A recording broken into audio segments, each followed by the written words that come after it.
pala ang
school din pala yun.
Sabihin mo nga kay Lenny yung gano'n.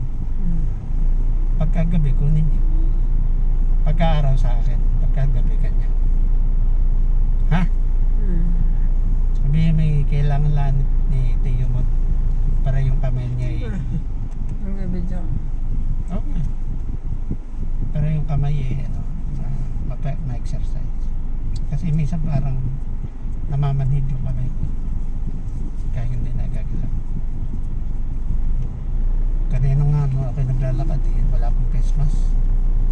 Parang biglang sumikip yung lalamunan ko. Parang nahirapan akong huminga kaya pumasok agad ako. Pero naka-isang oras naman ako. Bakit nag-ano ka? Naglakad ako. Isang oras. Malayo ba yan? Hindi, ito sa harapan lang. Paikot-ikot. Nung makaka isang oras na ako humikab ako Kasi pumapasok yung lamig sa ano mo. Yan nga, nung pumasok yung diba? Lamig, parang nagdidikit yung aking lalamunan. Di ba sabi ng doktor, pag ikaw napasukan ng lamig yung yung katawan. Yun nga narinig na naramdaman ko. Ang hihingahan mo. Kaya bigla akong pumasok, uminom ako ng mainit-init na salabat. Tsaka yung aking gamot na pang-asma, pampaloging. Pampalogin ng daan ng hininga, ano ba? Kaya nga kinakakahinga ng maayos Dahil yung dinadaanan ng lalamunan, yung lalamunan naman dinadaanan ng hininga mo. Luluwag. Ngalay. Nawala na ng malay yung aking kamay.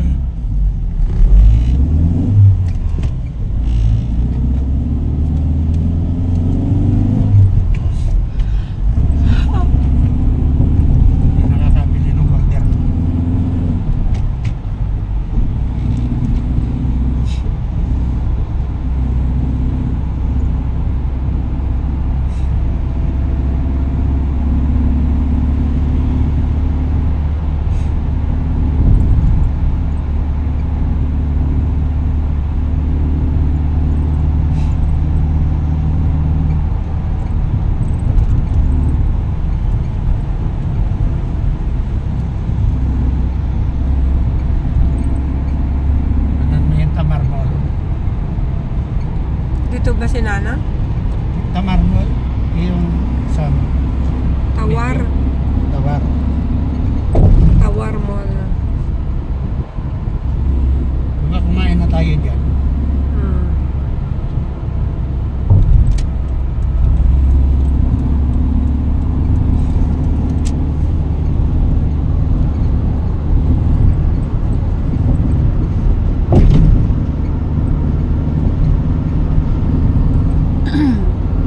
Laki.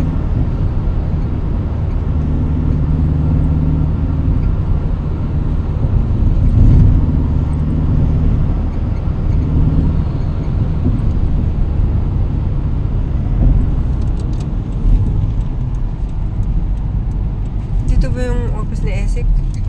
Ano ko? Hindi, di ba nakapunta ka? Hindi, doon sa industrial ako. Industrial. Laki oh.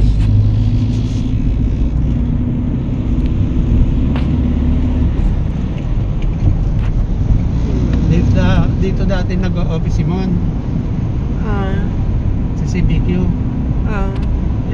Yung CBQ bilang. Oo, malayo nung Yung sumisignal. nung hindi pa ano, kasal. Tapos napalipat ulit siya sa City Center. Malapit. Ayan, yan nag-office yun. Ayan o, CBQ. Diyan nag-office si Mon, asawa ni Cathy. Ganda ano. Tapos lumipat na doon sa Twin Tower. Ayan o, CBQ. Commercial Bank. Kalipat ang petrol station. Nilipat na pa. So kunan mo. Saan dati? Ayan. Hindi, saan dati ito? Kalipat ang petrol station.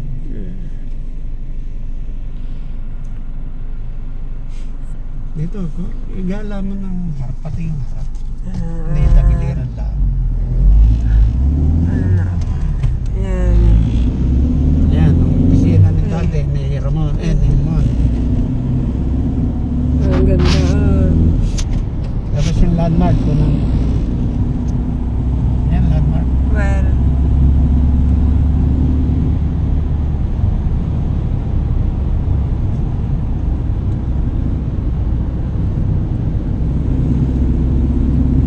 Ayan, tunod na yung landmark.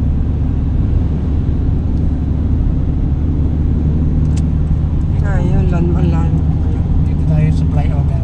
Landmark. Ayan, landmark. Well, landmark. Yun, landmark.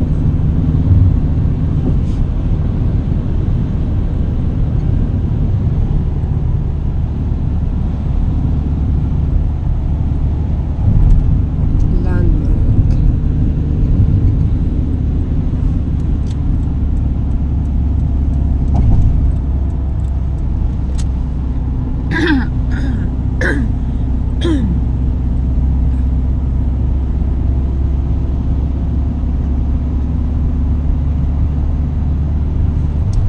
Tapos ko namin pinagtatrabahan ni Lenny.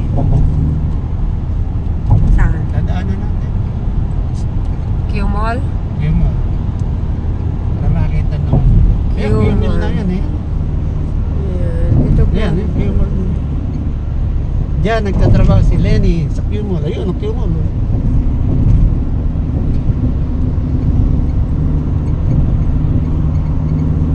Q Mall. Yan, tapos immigration.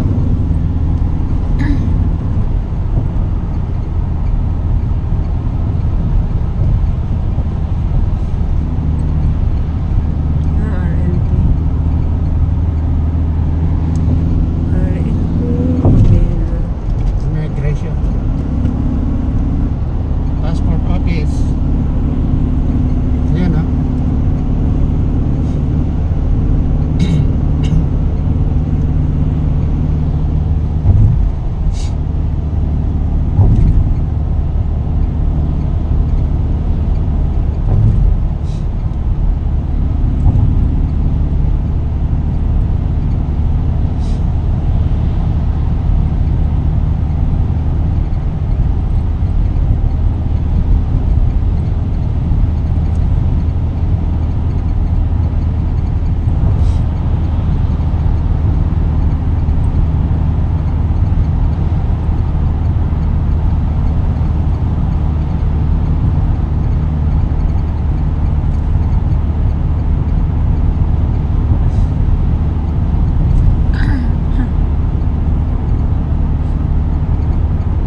American Embassy. Yan. Yan ang American Embassy. Yan, tama, sarado.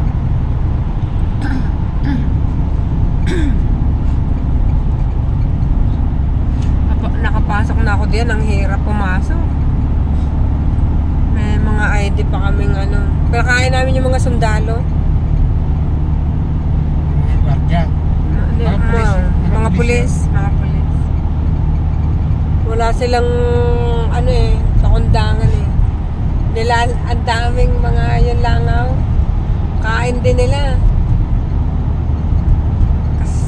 Nasa labas kasi nagsikain. Ang speed lang dito ay 80 per hour, 80 km per hour. Kaya mabagal kami. Hindi kami pwedeng lumampas, baka magkaroon ng violation.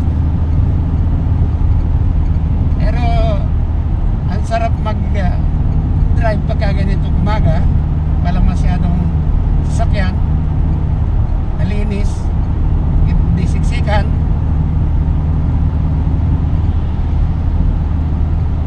Tsaka malinis. Parsada dito malinis. Hindi mo makikita ng basura o anumang dumi.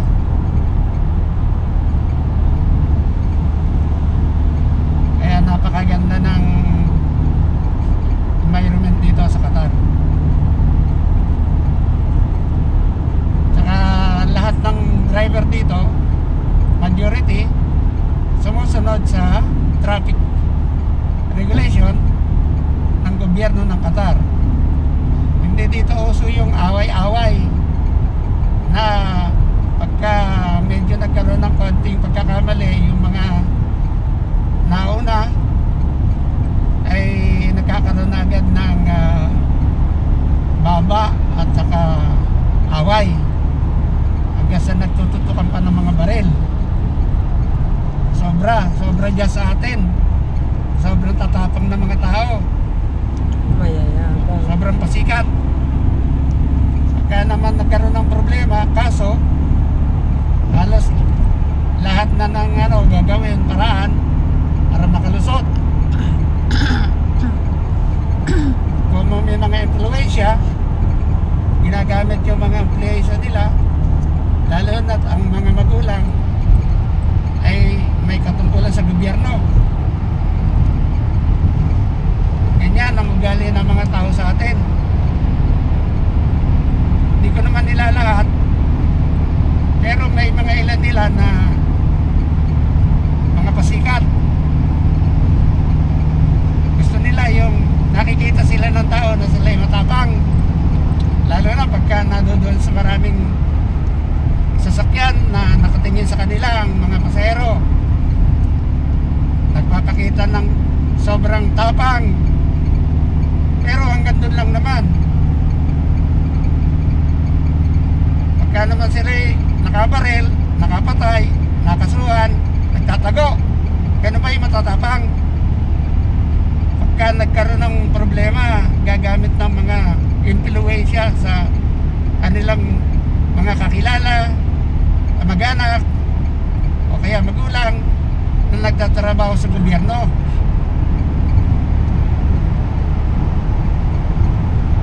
Yung namang iba, meron din naman mga pasaway. Hindi naman lahat ng tao pare-pareho ugali. Meron din driver na pasaway, meron din naman driver na mabait. Dito hindi pwede yung paikis-ikis ang sasakyan, dahil dito lahat ng lugar may nakatutok na camera. Kaya hindi ka pwede ditong mga twiran na ikaw ay walang kasalanan kung ikaw ang nagkaroon ng problema.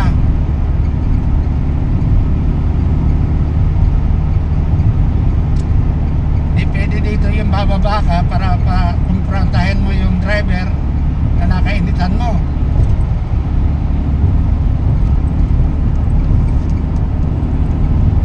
Kaya dito ang babait ng mga tao, tsaka takot.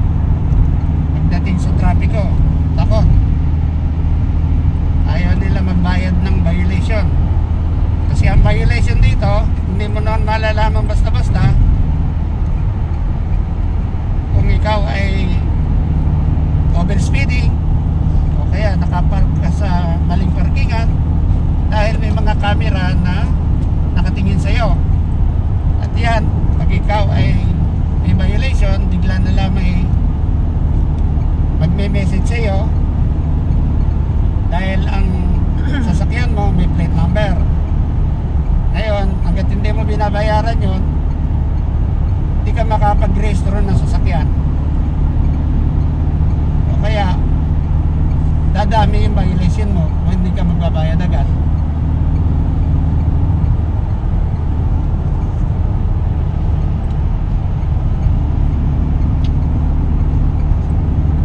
Kaya dito, mga driver disiplinado. Meron ding mga ilan-ilan na pasaway, pero kunti lang sila dahil sila rin naman ang nagdurusa pagka sila may violation din. Saka mga pulis dito mababait, hindi ka pari sa atin, hindi naman lahat, pero marami rin sa ating pulis na gumagawa o hindi naman karamihan, mga mangilan-ngilan lang, ginagawa nila yung mga bagay na labag din sa batas, nakapera lang sila.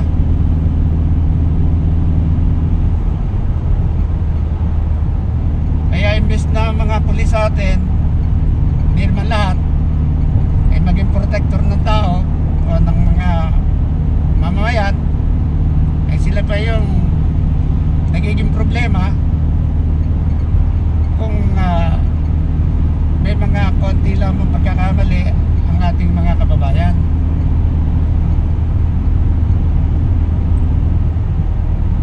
Minsan yung maliit na mga pagkakamali pinalalaki pa nila para lamang sila isuhulan. Kaya marami sa atin na may katungkulan sa public highway, lalo na yung mga nangyangasiwa ng kaligtasan sa kalsada, sila pa yung nagiging dahilan kung bakit nagkakaroon ng mga pasaway na driver.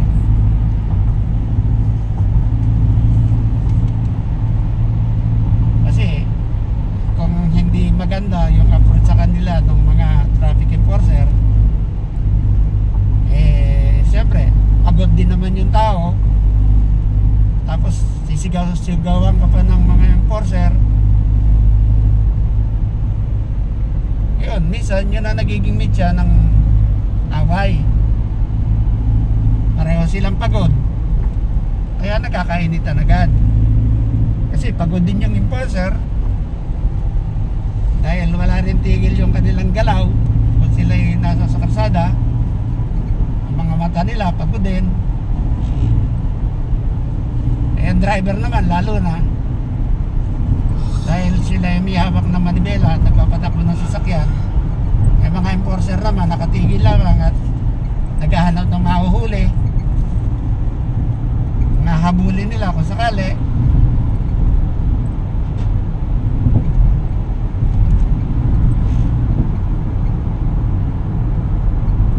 Kaya sana kung patakaran dito sa abroad na marami ang sumusunod sa batas trapiko, sana meron din niya sa atin.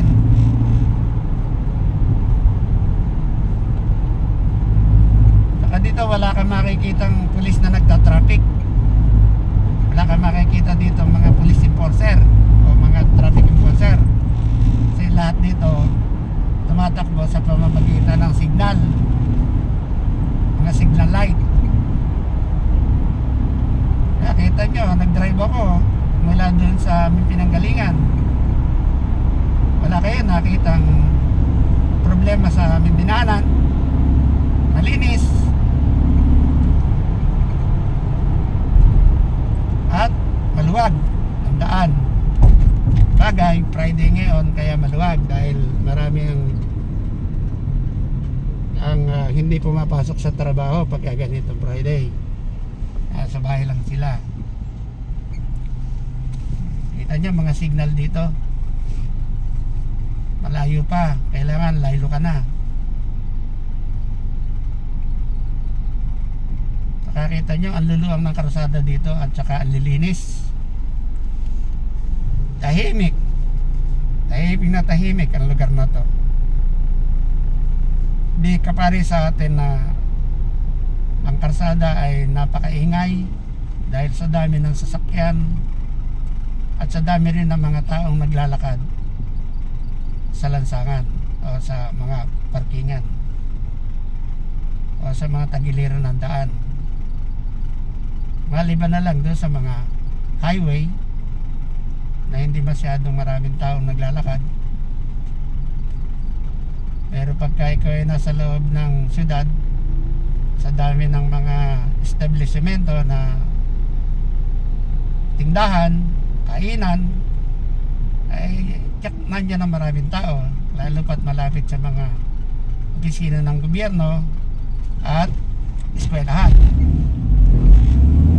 Tiyak na laging maraming tao na naglalakad yan, lalo na malapit sa mga mall.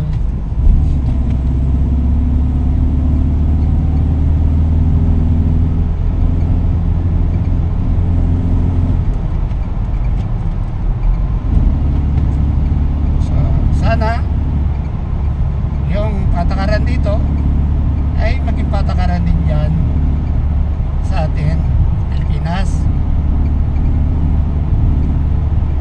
para walang away sa lansangan.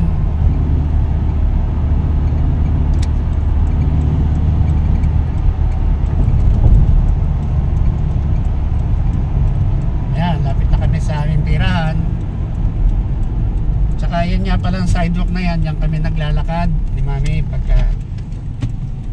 gusto namin mag-walk-walk.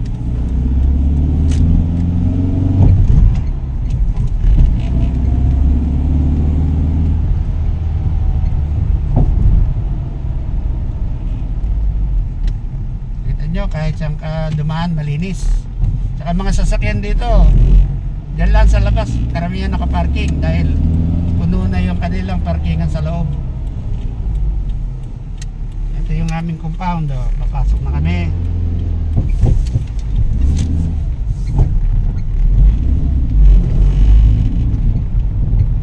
Sana nasiyahan kayo sa aming video na ginawa para maipakita sa inyo yung aming pinanggalingan at yung aming tirahan. Ayan, ito yung aming tirahan. Okay?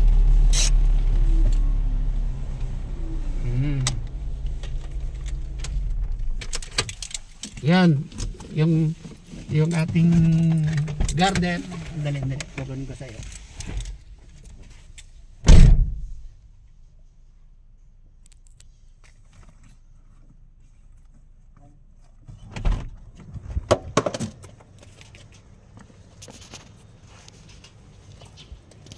Hello. Ito po yung aming tirahan. Ito yung aming malunggay. Ayan, oh. Kita nyo? Malunggay namin. Oh, si Mami bumaba na sa van. Sara mo. Yan po yung aming compound. Ayan, ang mga sasakyan, no? Mga nakaparking. At walang pasok, kaya nandyan lahat sila, nasa bahay. Ayan naman po yung malunggay namin. Tapos mga aking mga talong, yung aming kamote. Yan po, ito yung aming kapitbahay. Yan ang aking kamote. makikita nyo. Yan ang aking mga malunggay na inaalagaan na siya naming parang panlahok sa mga gulay. Yan ang aming kangkong. Nalanta, hindi nadilig ng maayos. Yan po ang aking mga kangkong. Ilan ding paso yan. Yan kami kumukuha ng aming ginugulay. Ayan, yung aming kaprasong hardin na may kamote. Kinukuha ng talbos. Tapos yung mayroon din ako ditong lemon, kaya lang di pa namumunga. Ayan puro nasa paso lang yan. Pero malalaki naman ang paso. Ayan po. Ito naman, meron akong pechay, isang paso.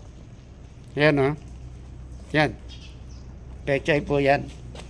Kaya lang, hindi ko na nailipat sa sa ibang paso. Meron akong sili. Ayan mga sili. Merong aloe vera. Ayan At sa bandang itaas naman, snake plant.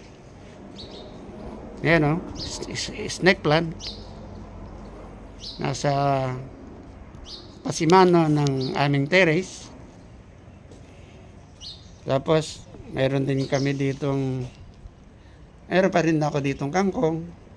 Ayan At sibuyas, talbos, at tatakloban ng At ito kung para itong yan, maliit na hardin. Tapos dito, meron akong bagong tanim na kamatis, oregano.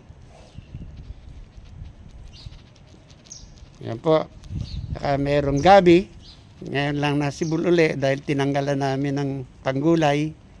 Pinutol namin yung mga dahon, mga katawan para gataan. Yan ang aking oregano. Yan. At sa bandang itaas, pasimano ng bintana, meron akong snake plant. Yan. Yan po ang aking libangan na parang therapy ko. Ayan. Ayan, makita nyo. Yan po yung aming harap ng bahay na merong malunggay. Yan. Puro malunggay po yan. Kaya hindi na kami nagkukulang sa mga bitamina dahil yan daw malunggay ay nakakapagkahaba ng buhay at nagiging gamot sa karamdaman. Yan ang ibig sabihin, kasi kung may sakit ka, yan ay gamot na pwede nating magamit. Ayan po. At sa loob, meron din ako ditong alokbate. Ayan po, alokbate at saka tanglad.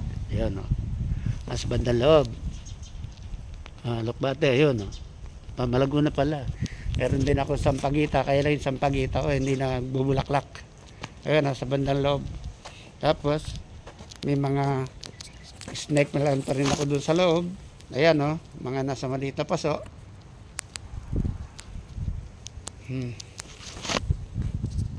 Na aming ginagawang dekorasyon. So ayan po yung aming terrace. Ayan. Tapos ito yung mga alaga ni Mami na halaman. Ito nga pala yung scooter ni Abet. Ayan. Yung kanyang ginagamit na service. Meron din ditong mga halaman si Mami sa terrace. Ayan. Yan. Kita nyo? Sana okay naman sa inyong paningin ang aking binibidyo. Yan po yung aming harapan.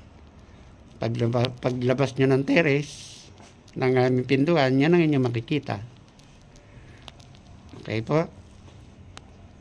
At kung papasok naman ako sa loob, buksan ko ilaw para maliwanag. Yan. Yan naman po yung aming sala. Yung aming mga upuan. May halaman din dito sa loob. Si Mami. Sara ko lang pinto.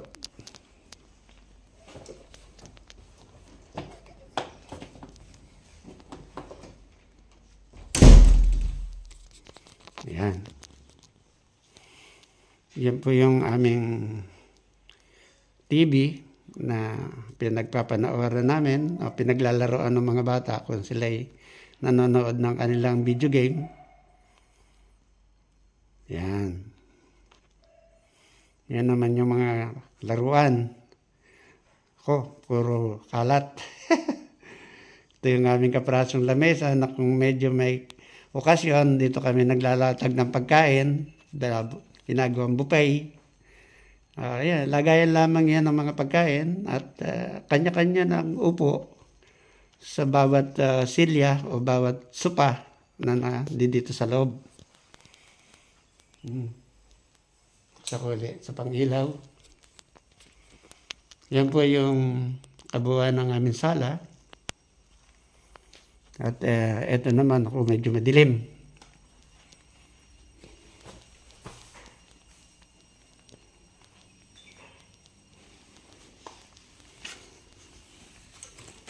Buksan ko lang yung ilaw. Ito yung office ni Cathy. Kaya lang, madilim. At babuksan ko lang ang ilaw. Yan. Meron din dito yung TV. Ito yung pangalawang sala namin. Yan yung kanyang pinaka-office. Gawaan niya ng kanyang project. Yung mga binibenta niya online.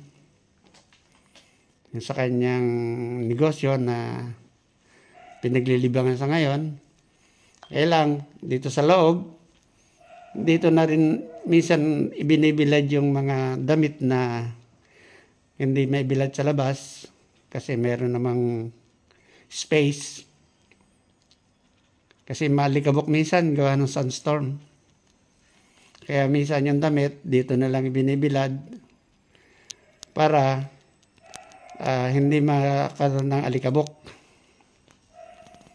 Yan, yung kanyang mga printer. Ay ibang gamit niya. Ito pa. Ayun ang kanyang mga ginagamit na papel o kung ano yun. Kaya lang medyo hindi naayos dahil nasa hotel sila ngayon doon natulog dahil anniversary nila noong 12. Ngayon na lang nila idinaos yung kanilang pagpunta sa hotel at doon daw sila muna for 2 days. Yan. Meron din kami salamin dito. Ito naman ay CR for bisita. Ito yung aming hagdan, paakyat. Kasi ito ay hanggang second floor, first floor, at saka meron pang isa pang pang second floor bago rooftop.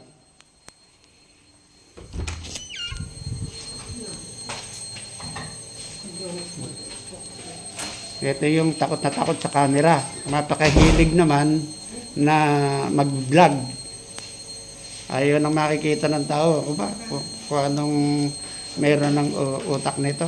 Takot na takot sa camera.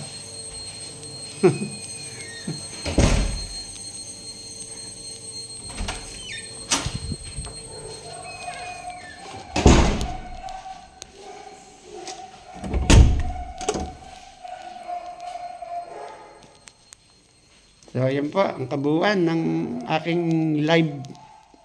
Hindi pala live to. Video recording po to. Kaya, okay. Salamat. Salamat po. Bye-bye.